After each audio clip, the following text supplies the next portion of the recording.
Now at 9, the results are in for Ball State Student Government Association race. Former President Donald Trump in Ohio, what he had to say. The latest as disgraced former attorney Alex Murdaugh's son testified today. And NPR makes massive layoffs across the workforce. I'm tracking a little bit of everything. I've got rain, warm temperatures, and wind. I'll have all that and more coming up. Delaware County's only live television newscast from Ball State University's Unified Media Newsroom. You're watching NewsLink Indiana. Good evening and thanks for being with us. I'm Anna Chalker. And I'm Mason Trowbridge. Our top story tonight, Joseph Gasson-Smith and Monet Lindstrand have won the 2023 Student Government Association executive elections. NewsLink Indiana's Alex Almanza joins us in the studio with an in-depth look into the president-elect and vice president-elect. Yeah, well, before this election, some would say that winning the SGA presidential seat was a cakewalk. But for the first time in almost 3 years, a contested election bringing two challenging tickets to the ballot. It's official. Joseph Gasson-Smith and Monet Lindstrand are president-elect and vice president-elect.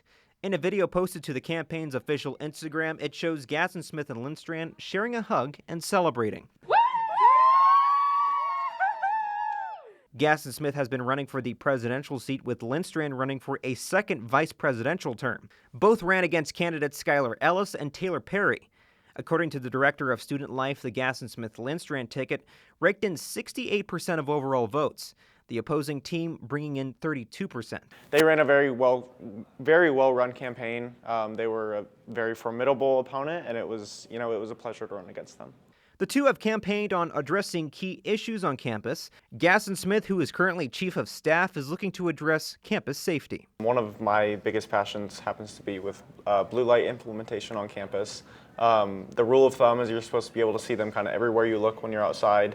Obviously, if you look at Ball State's campus, that's really not like that. And so getting more of those on campus and maybe even in like kind of the surrounding community. On the to-do list for the vice president-elect, diversity in dining options. So I'm currently the head of the Student Dining Advisory Board. That's kind of part of my role as vice president, and we've been able to build this really great relationship with dining, and so we just really want to work on sustainability in dining, so switching over to 100% biodegradable containers and flatware, but also getting more options for those who might have dietary restrictions. Executive officers will also be getting quite the paycheck. In SGA's bylaws, it states that the president, quote, shall receive a stipend equal to full tuition. According to public records, in 2022, incumbent President Tina Nguyen received $10,481 in stipends by the university. It's unclear whether that amount includes other possible means of income. On the surface, people just see the role of president, but I'm also it's about a 40-hour work week in general.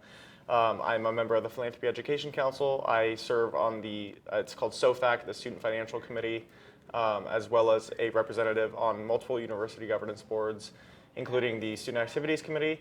While things are not being implemented every day, the work is being done. A lot of these initiatives have months of background work that need to go into them, because if we go straight to the university with just saying we want to do this, they're going to say, okay, how? And so we have to make sure that we are able to respond to that as thoroughly as we can. Now, inauguration is set for April 19th at 3:15 at Cardinal Hall at the Student Center. NewsLink Indiana will be there, so be sure to stay tuned on air and online. Thank you, Alex. The University Program Board, or UPB, hosts events for Ball State students to have fun in a safe environment on campus. However, student turnout to these events has not been the same since COVID. UPB's Assistant Director for Programs, Faith Rinkin, says that while attendance may be down, UPB continues to focus on students. Student engagement really is super beneficial here, but to bring them to our events, we really focus on what the student body is interested in gaining. All of our events are focused around what the students are wanting to see on campus, whether that's an open mic night or an event like a craft event. UPB's next event is Crafting with UPB. Students have the chance to take part in a variety of art projects, including plant house building, tote bag designing, jewelry making, and more. The event will take place from 8 to 10 p.m. in the Cardinal Hall Ballroom. It's the end of February, but that means it's the beginning of maple syrup season, and One Muncie Business is prepared to get to work. NewsLink Indiana's Maya Wilkins reports on what syrup season looks like for them. Kelsey Wright from Firm Root Farm has a sweet business. On an average February day, when most people are inside, you can find Seth and Kelsey Wright out on their farm tapping sap to make their own maple syrup. Well, my husband grew up on a dairy farm in Cowan, and so he grew up on a farm and he always wanted to have some type of small farm just so he could play around. Let's see, this is our 11th season producing maple syrup. In our first winter here, we tapped 4 trees in the yard just for fun to try. And we liked it, so we thought we're going to do more next year. Wright said Firm Root Farm makes the majority of their sales from the Minnetrista Farmers Market, but customers can also buy their syrup from the farm's website. While Firm Root Farm makes sales off their maple syrup, Wright said she and her husband also wanted to sell other products at the farmers market. We started growing sunflowers, and that was really well received. And so the flower side of our business started growing from there. In addition to selling their flowers at the farmers market, Wright said the farm offers flower subscriptions, which rose in popularity during the COVID-19 pandemic. Wright said she and her husband are thankful for the feedback they've received from the Muncie community. People don't want to buy syrup anywhere else. They will say, oh, I had to buy store-bought syrup. We've been sold out the past couple of months leading up to this season. So hopefully after today, then we will be restocked on some things. In Muncie, Maya Wilkins, NewsLink, Indiana. Well, today probably wasn't a good day to start making some syrup because it was really rainy and really windy. Yeah, I was getting blown all over the place today walking to and from class. Let's head it over to Jack and see what we have for our weather. Yeah, absolutely. Today we did have a bit of everything. Let's take a look at these current temperatures right here. Here in Muncie, we'll be at 41 degrees. However, if we go south, we will be warming up. 59 in Indianapolis, 57 in Terre Haute. These warming trends will be we will be seeing that later into tonight and into tomorrow, and it's all being driven by this crazy looking radar we see. We can see a little bit of everything going on here with all those different colors. And what we're tracking for our show tonight is we do have those showers throughout the rest of the night. Can't rule out a rumble of thunder, and we could see the return of the 60s tonight into tomorrow. Jack, thank you. Former President Donald Trump met with leaders in East Palestine, Ohio today. The former president got a brief tour of Little Beaver Creek, near where a train carried toxic chemicals derailed earlier this month. Trump visited with Republican Senator J.D. Vance and the mayor of East Palestine. In remarks, he praised them, the community, and first responders. Trump criticized the Biden administration's response to the derailment, and he also announced that he was donating thousands of bottles of water, and he thanked a company donating, quote, thousands of gallons of cleaning supplies. A Proud Boys member charged in the January 6th Capitol insurrection wants former President Trump to testify in his defense. Joseph Biggs and 4 co-defendants are on trial for their alleged participation in the 2021 attack. Biggs' attorney Norman Pattis announced the subpoena for Trump in court last week, but it's a long shot. In other trials, the January 6 defendants' judges have rejected subpoenas for Trump, along with arguments that rioters were obeying his orders. Pattis says he believes Trump's attorneys will move to stop the subpoena. The latest in the trial against former attorney Alex Murdaugh, what his son had to say. And sweeping layoffs across national public radio. Find out why in moments.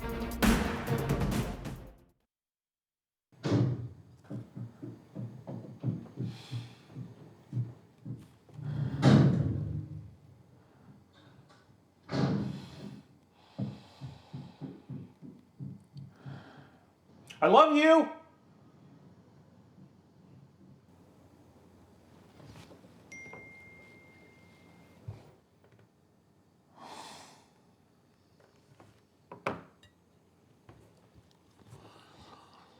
Prescription drug pricing points to corporate Freedom of the press is about your right to know. It's about your right to be informed. Today, there are real threats to press freedom and your right to know about the world around us. We must protect our right to know, no matter what kind of news is important to you. Before it's too late, understand the threats. ProtectPressFreedom.org. The central and midwestern U.S. averages more than 850 tornadoes each year, and lately, the number of floods has been rising in the region too. So chances are, there will be more twisters and floods near here again. And between school, sports, and social lives, chances are, you won't be with your kids when it happens. Will they know what to do? Ready.gov/kids has all the educational tools and information to make the conversation easy. When the time comes, chances are they'll feel prepared, not scared. So talk with your family today. Hey guys, it's me, Isabella Gomez, filling in for Smokey Bear because he's got more to say than just... Only you can prevent wildfires. Like, if you're outside enjoying a barbecue, don't let a hamburger distract you from fire safety. Make sure you aren't dumping your hot coals or ashes onto the ground because that could start a wildfire. So take wildfire prevention seriously and let's save the world one day at a time. Juntos con Smokey Bear, podemos hacerlo. Go to smokeybear.com to learn more about wildfire prevention. Welcome back. The only surviving son of disgraced former South Carolina attorney Alex Murdaugh testified as a defense witness in his father's double murder trial yesterday. Alex Murdaugh has pleaded not guilty to shooting and killing his wife and youngest son in 2021. Buster Murdaugh told jurors his father was, quote, destroyed the night his mother and brother were killed. Throughout his testimony, the defense peppered him with questions about his father and family. He asked me if I was sitting down, and I was like, yeah. And then he, sounded odd, and then he told me that my mom and brother had been shot. A forensic scientist testified that it is unlikely a tall person killed Paul Murdaugh based on the bullet's trajectory. He said that the person who killed Paul was around 5'2", and Alex Murdaugh is said to be about 6'3" or 6'4". The U.S. Food and Drug Administration is targeting e-cigarette companies. Today, the FDA announced fines against 4 markets of those products. The agency accuses the companies of not getting proper FDA authorization to sell e-cigarettes in the U.S. Officials say the 4 companies were warned to take their illegal products off the market, but they did not comply. The FDA said the maximum fine is nearly $20,000 for each violation. The company has 30 days to pay the fine, make a settlement, request an extension, or request a hearing. National Public Radio is set to lay off about 10% of its workforce next month. A memo from Chief Executive John Lansing says the network is projecting a $30 million budget shortfall. He says cutting expenses has helped with about half of that, but it's still not enough. According to a spokesperson, NPR is eliminating roughly 100 positions to cover that gap. Spotify is planning to make its curated playlist even more professional. It is rolling out a personalized voice DJ to announce its songs. Spotify has made music suggestions for listeners for a while. The difference now is it's introducing a disc jockey to mimic listening to the radio. It comes on the heels of AI software like ChatGPT making waves for other businesses. Spotify's newest offering is powered by a AI voice platform, Sonatic. It will only be available to premium subscribers for now. Today is National Margarita Day, and this year it deserves special attention because the popular cocktail is being threatened by climate change. How, you may ask? Well, the alcohol used in margaritas is generally tequila, and tequila comes from the agave plant. Agave is drought tolerant and can thrive in hot weather with little to no water. But the crops aren't tolerating the recent major weather whiplash from extreme drought and deadly storms. Climate change is also putting a strain on the agave plant's vital pollinator, the bat. And take a look at this temperature change from 24 hours ago. We can see all this warm air is starting to move into our area. I'll let everybody know when we can expect to see those warmer temperatures coming up after the break.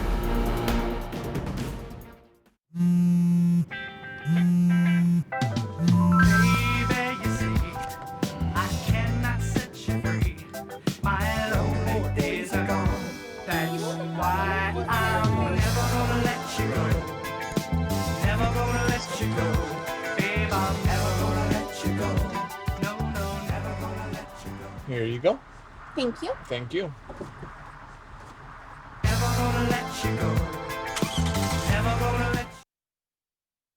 I think it's just vapor with flavor. It won't hurt my kid like cigarettes, right? Vaping is safer than smoking, isn't it?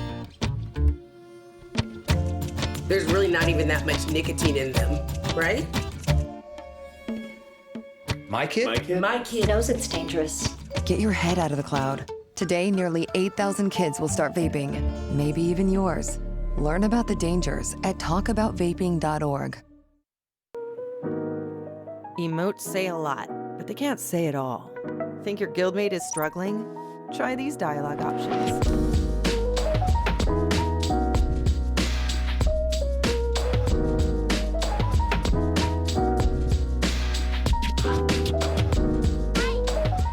Go beyond emotes. Check in with your guildmates at seizetheawkward.org.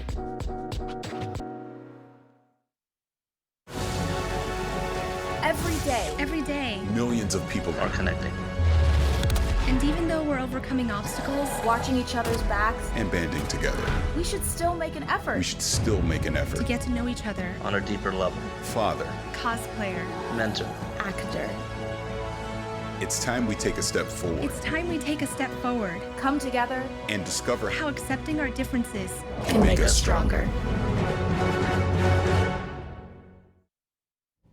Welcome back. I'm weather forecaster Jack Van Meter. Taking a look at our current conditions right now. So if we take a step outside right now, we had 41 degrees. However, we are dealing with a little bit of showers that are starting to move through the area. And why is that? Take a look at this crazy radar that we have going on. We have pretty much everything. We have the showers moving through the area. We have some freezing rain to our north and some ice and snow as well. However, all we will be dealing with is those showers moving through. As we can see, we're clearing up there. The bulk of it is gone. However, we will be lingering. A couple showers will be sticking around throughout the rest of the night. So for your forecast for tonight, we're actually going to have a low of 55 degrees. Well, we will be warming up through the night as well. 100% chance of rain. We cannot also rule out maybe a rumble of thunder or two, kind of like what we saw this morning as well.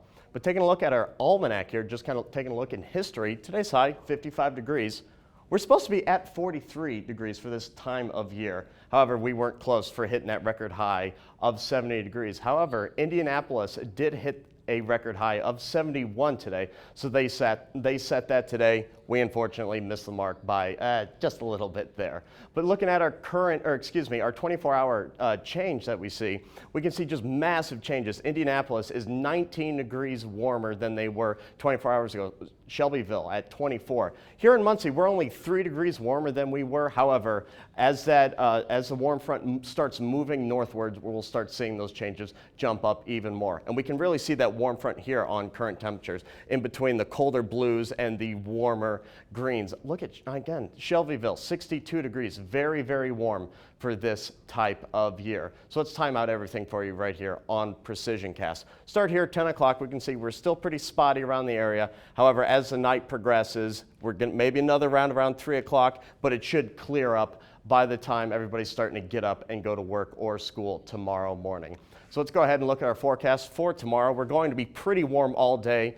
Look at noon, 63 degrees. However, we will be paying a little bit of a price with these warmer temperatures. We will be seeing the return of wind, as we can see, gusting out of the west, southwest there, 25 miles an hour gusting up to 30, maybe even 40 miles an hour. So do take that into account as you're heading out tomorrow. Now for our mid 7-day forecast, we can see we're going to warm up very nicely, 64 degrees tomorrow. However, look, ceiling drops out once again, cooling way down for Friday and into the weekend. However, we will be warming up a little bit for the weekend. Returning, on Monday, we are seeing warmer temperatures again, maybe into the 60s again to start off the next week. However, we will be seeing some rain with that as well. It's kind of crazy what we're going through right now. It's crazy that it's February and we're about to see 64, but then, we're back to it that next day, heading straight to the 30s. It is actually crazy. If you look at the past 3 weeks, it's done this. On Thursday, we've seen high temperatures in the high 50s, low 60s. That next day, cold front comes through and knocks everything back into perspective for us. It's very interesting. I was just about to say, I feel like once a week we have a day where we're hitting those 60s, higher 60s, low 60s, and then it goes right back down into those low 30s. And every time I say to myself, yep, should have gone golfing today. Yeah. Every single day. I won't learn. It's like an April Fool's joke in February. Oh, it is. That's just what's happening right now, and that's just what we're going to have to deal with. Jack, thank you so much. Yeah, let's take it over to Bryce with a quick look at sports. The madness is heating up in Indiana as postseason basketball draws closer. And a look at the Ball State's soaring basketball squads next in sports. Here's your sandwich, miss. Oh, thank you. And your burger. Awesome, thank you. And your bowl of boiling water, sir.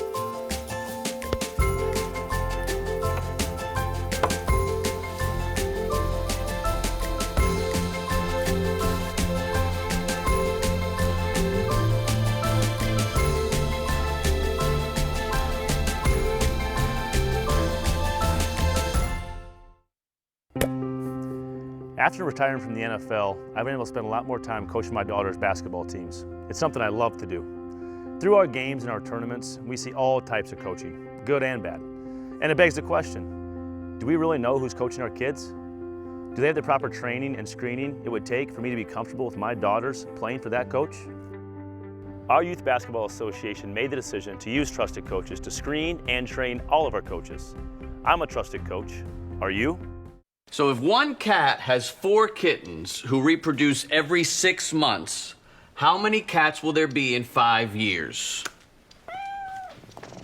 Who's got it? Is this... What is that? Seriously? Who threw that? Cats are terrible at math, but they sure do multiply. Please spay, neuter, and adopt. The solution is 10. Welcome back to NewsLink Indiana. I'm Bryce Demsevich with sports. The IHSAA playoff brackets were released to the public this past Sunday. NewsLink Indiana's Ryan Siraki visits the Tigers of Yorktown boys basketball as they get their sights set on the upcoming sectional. There was a lot to celebrate at Yorktown High School on Saturday. After a ceremony honoring the 1998 squad that made it to the 3A state title game, the Tigers were ready to host the 19-1 Wapahani Raiders. But a rough shooting performance left the Tigers facing an 18-point deficit at halftime. We definitely struggled the first half, only 13 points. Coach just got us in the locker room, got our energy up, told us to stay positive and don't quit, especially on a big crowd like that. The program, our philosophy is just always never quit. Dunn and junior guard Jacob Grimm were big reasons why the Tigers were able to cut the Raider lead to single digits in the final minutes. The two brought the juice and combined for 41 of the team's 46 points. If we have the energy going, if it's not going, you got to rely on someone to get that energy up and keep it constant. So if that's the case, I just got to keep it up, make sure my team keeps on it going. That push at the end should give us the momentum just to carry on the rest of the season because we started playing better in the second half. I mean, we won by 10 points in the second half. It should give us momentum and positivity to know that we can compete with teams that are ranked and go late in the tournament. As the postseason draws closer, the Tigers will close out the regular season Friday night on the road against Mount Vernon. Head coach Matt Moulton anticipates carryover from Saturday night's late push. We're going to practice hard Monday, Tuesday, Wednesday, Thursday. We're in a good spot. We have a chance to go down to Mount Vernon and possibly go 5-2 in our conference, in a tough conference. So we fully expect to do that. We want to go down and win that game. On Sunday, the IHSAA released their postseason brackets, which has placed Yorktown in 3A Sectional 24, hosted by Newcastle. The Tigers will look to defeat the Trojans next Wednesday night and advance to face the winner of Frankton and Jay County. In the words of Coach Moulton, and it's sectional time in Indiana. That's a beautiful time of the year. In Yorktown, Ryan Siraki, NewsLink Indiana. Move over to the college hardwood. Ball State men's basketball picks up another pivotal win in the Nest. NewsLink Indiana's Isaiah Rosner sits down with the Cardinals to analyze their home performance. The Ball State men's basketball team take on Kent State last night in a battle against the highest-ranked team in the MAC. After a tightly officiated first half, the Cardinals trail 33-32 at the break. A scoring explosion at the start of the second aids Ball State in securing a massive 82-70 win in front of a raucous Worthen Arena crowd. And so, I was just really pleased the entire night with our competitive spirit. I thought it was at a really high level, which is what we've been building towards. Ball State now 20-8 on the season and 12-1 at home. Head coach Michael Lewis commends the fans for bringing energy to the Nest. The crowd, the student section, if that's their last game that they get to see this year, I mean, that's pretty good. Sophomore guard Jalen Sellers leads the team with 20 points in just 20 minutes, shooting 7 of 9 from the floor. He discusses how the crowd helps the team's performance. When you make a big play and you just hit a crowd behind you, how can you not just keep playing hard or keep trying to make plays for your teammates or just trying to play good basketball for them? The Cardinals have 3 games remaining before the MAC tournament begins March 9. In Muncie, Isaiah Rosner, NewsLink, Indiana. As men's basketball makes massive strides in the nest, the women look to do the same tonight as they take on Western Michigan University. The Cardinals look to defend their undefeated 13-0 record at home this season and bounce back from Saturday's upset loss to NIU. Ball State starts off hot and goes into the break with a 48-27 lead. Much of the same dominant basketball in the second half, with the Cardinals closing out the game with an 80-49 win. Ball State will be back in action this Saturday at home once again as they take on the Toledo Rockets at 1 p.m.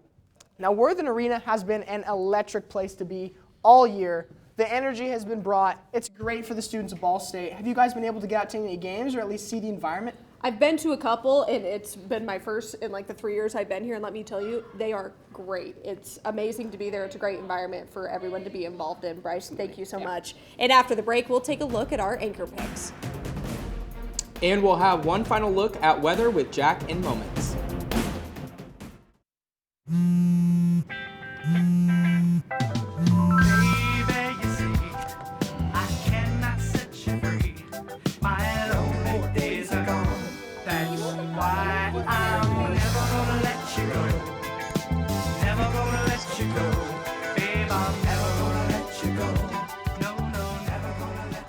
Here you go. Thank you. Thank you.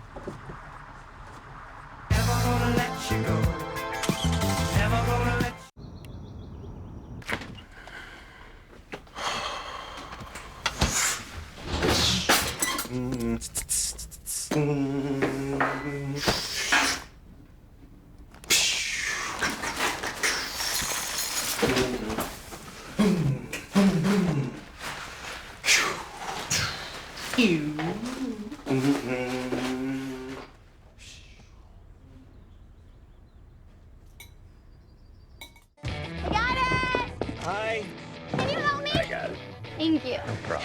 Just like the rules to surviving Zombieland, there are steps you can take to be prepared for an emergency. It's the right thing to do. Talk with your family to make a plan.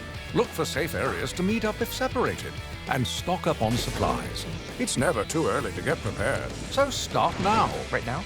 Right now. You can't predict emergencies, but you can be ready. You're welcome, America. Visit ready.gov today to learn more. Jordan knows he shouldn't eat this entire bowl of nachos, but tonight he's earned that right. Because a few hours ago, in the middle of happy hour, he recognized a sign. Not from the gods or a bolt of lightning, but from a double heart, a kissy face, and a fourth ha in ha ha ha. That's when Jordan knew he was buzzed. So when it was time to go, he got a ride home instead of driving.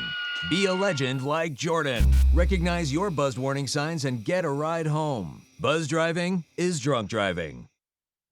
Starbucks is adding an unexpected ingredient to its newest cup of joe. The coffee chain is introducing a new line of drinks made with a spoonful of extra virgin olive oil. The new line includes the Oletto Latte, the Oletto Ice Shaken Espresso, and the Oletto Golden Foam Cold Brew. The latte has oat milk and olive oil in it, while the espresso takes those two ingredients and adds a hazelnut flavor. Finally, the cold brew features a sweet milk foam infused with 2 servings of olive oil. Starbucks will make the new beverages available in its cafes in Italy this week. In the Bahamas, a daring dog took on a 12-foot hammerhead shark, and it was all caught on camera. It happened off the coast of Exuma. The dog leaps into the water and appears to fight the shark. Then the dog manages to get away, viciously climbing ashore as if it wasn't its first rodeo. The Exuma Water Sports Company says the feisty pup lives on the private island. It's unclear if the dog was just defending its home or looking to play with the shark. Now let's take a final look with Jack with weather.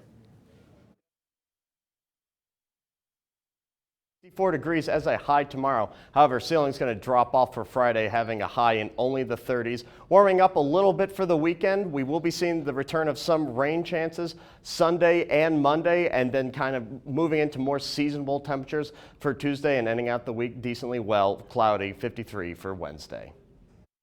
Jack, thank you so much. That's all tonight for NewsLink Indiana. Be sure to join us again tomorrow night at 9, streaming live on the NewsLink Indiana Facebook page. And for news anytime, anywhere, go to ballstatedaily.com.